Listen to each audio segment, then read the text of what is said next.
Hello? Sorry, Prof. My Sure, call got. madam. So let's start from the beginning of this last question.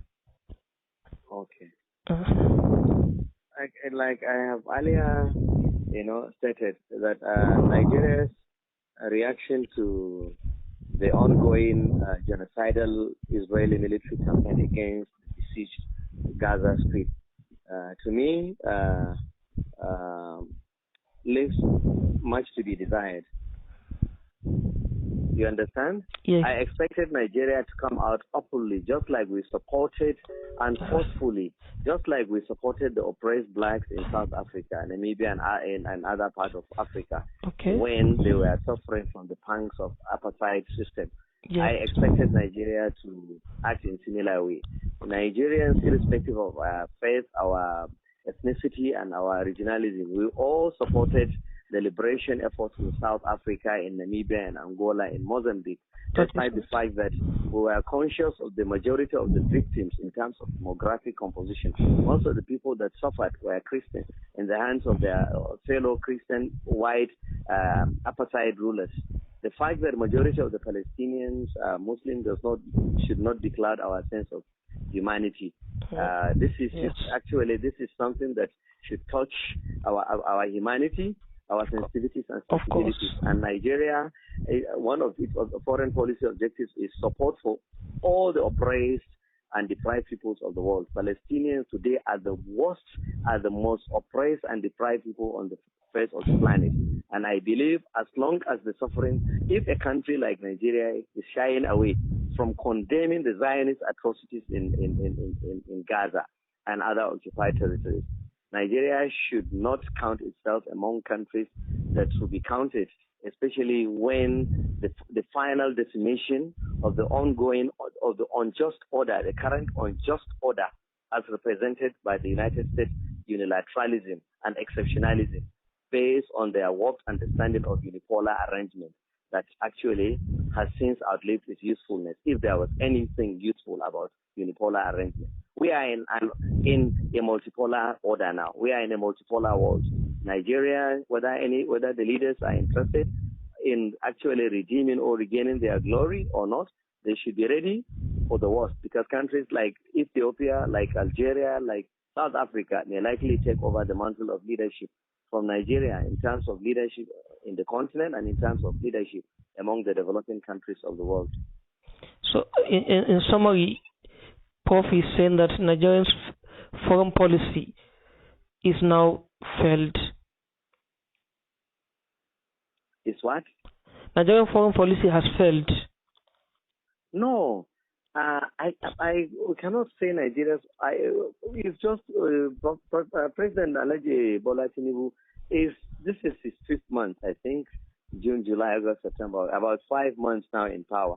So we cannot actually assess him fairly enough to say that his foreign policy has failed. But I know, at least given the adventure that they almost embarked upon in Niger and the way and manner the Foreign Affairs Ministry reacted to the ongoing pogrom in the occupied Palestinian territories, I think we should do better.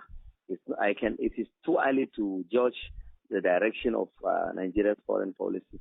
Most of these ministers actually took over just a few months ago. So let us see.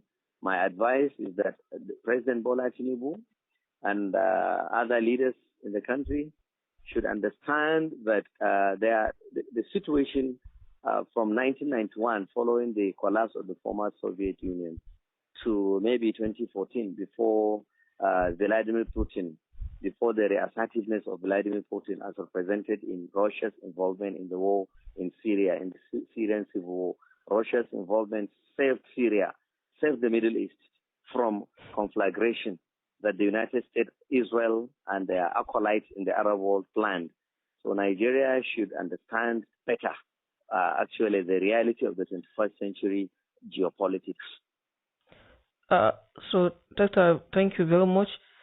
And there are so many Nigerians that are even calling for peace and to engage Iran and Saudi Arabia towards negotiating with Palestine so that the war will stop for the sake of humanity. I could not remember precisely the name of full name of Professor Ajayi, former Minister of Foreign Affairs. He really called it Professor Bolaji Akinyi. Bolaji Akinyi. He really supported Palestinians. He was quite emphatic. I was surprised because in the past, some of his comments on Russia alluded to the fact that he was probably too in the line of Euro-America. But honestly, I was surprised and I was happy that at least we still have people that are willing, especially our scholars. They were professors when we were in secondary school. So we see them just like our parents.